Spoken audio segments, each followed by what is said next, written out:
ಗೋಪಿಶೆಟ್ಟಿಕೊಪ್ಪದಲ್ಲಿ 104 ಎಕರೆಯಲ್ಲಿ ಬಡಾವಣೆ ನಿರ್ಮಿಸಲು ಯೋಜಿಸಿದ್ದು, ಇದರಲ್ಲಿ 34 ಎಕರೆ ಭೂಮಿ ಕೊಡಲು ರೈತರು ಮುಂದೆ ಬಂದಿದ್ದಾರೆ ಎಂದು ಸೂಡಾ ಅಧ್ಯಕ್ಷ ಎಚ್.ಎಸ್. ಸುಂದರೇಶ್ ಮಾಹಿತಿ ನೀಡಿದ್ದಾರೆ. ಶಿವಮೊಗ್ಗದಲ್ಲಿ ಮಾಧ್ಯಮ ಪ್ರತಿನಿಧಿಗಳ ಜೊತೆ ಮಾತನಾಡಿದ ಅವರು, ಉಳಿದ ರೈತರು 50-50 ಅನುಪಾತದಲ್ಲಿ ಹಂಚಿಕೆ ಮಾಡಲು ಮುಂದೆ ಬರಬೇಕು.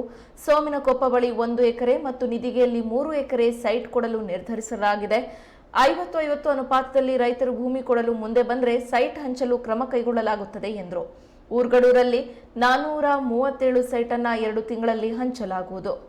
34 ಉದ್ಯಾನವನ ಅಭಿವೃದ್ಧಿ, ರಸ್ತೆ ಅಭಿವೃದ್ಧಿಗೆ 42 ಕೋಟಿ ಹಣ ನಿಗದಿ ನೀಡಲಾಗುತ್ತದೆ ಎಂದು ಹೇಳಿದರು.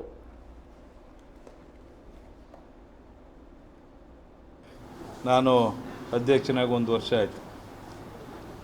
ಭಾಳಷ್ಟು ತಮಗೆ ಹಿಂದೆ ನಾನು ಪತ್ರಿಕಾಗೋಷ್ಠಿ ಮಾಡೋ ಸಂದರ್ಭದಲ್ಲಿ ಭಾಳಷ್ಟು ವಿಚಾರಗಳನ್ನು ಹೇಳಿದ್ದು. ಅದೇ ರೀತಿಯಾಗಿ ಈಗಾಗಲೇ ನಾವು ಏನು ಗೋಪಿಶೆಟ್ಟಿಕೊಪ್ಪದಲ್ಲಿ ಸುಮಾರು 104 ಎಕರೆ ನಗರಾಭಿವೃದ್ಧಿ ಪ್ರಾಧಿಕಾರದಿಂದ ಅದನ್ನು ಅಕ್ವೈರ್ ಮಾಡಿದರು. ಈಗಾಗಲೇ ಅದರಲ್ಲಿ ಸುಮಾರು 30 ಎಕರೆಯಷ್ಟು ಈಗಾಗಲೇ ರೈತರುಗಳು ನಮಗೆ 50-50 ಆಧಾರದಲ್ಲಿ ಈಗಾಗಲೇ ನಮಗೆ ಬಂದು ಬರೆದು ಕೊಟ್ಟಿದ್ದಾರೆ. ಅದನ್ನು ನಾವು ಈಗಾಗಲೇ ಸರ್ಕಾರಕ್ಕೆ ಕಳಿಸಿದ್ದೀವಿ. ಅದು ಇನ್ನು 1-2 ತಿಂಗಳೊಳಗೆ ಅದನ್ನು ಆ ಬಡಾವಣೆ ನಿರ್ಮಾಣ ಮಾಡ್ತಕ್ಕಂಥ ಕೆಲಸವನ್ನು ಮಾಡ್ತೇವೆ. ಮತ್ತು ಅಲ್ಲಿ ಉಳಿದಂಥ ಏನು 104 ಎಕರೆಯಲ್ಲಿ ಉಳಿದಂಥ ರೈತರುಗಳಿಗೆ ನಾವು ಹಲವು ಬಾರಿ ಸಭೆಗಳನ್ನು ಮಾಡಿ ಭಾಳಷ್ಟು ಕನ್ವಿನ್ಸ್ ಮಾಡಿದ್ದೀವಿ. ಆದರೂ ಅವರು ಕೇಳ್ತಾ ಇಲ್ಲ. ಅಲ್ಲಿರ್ತಕ್ಕಂಥ ಕೆಲವೊಂದು ಮಧ್ಯವರ್ತಿಗಳು ದಾರಿ ತಪ್ಪತಕ್ಕಂಥ ಕೆಲಸವನ್ನು ಮಾಡ್ತಿದ್ದಾರೆ.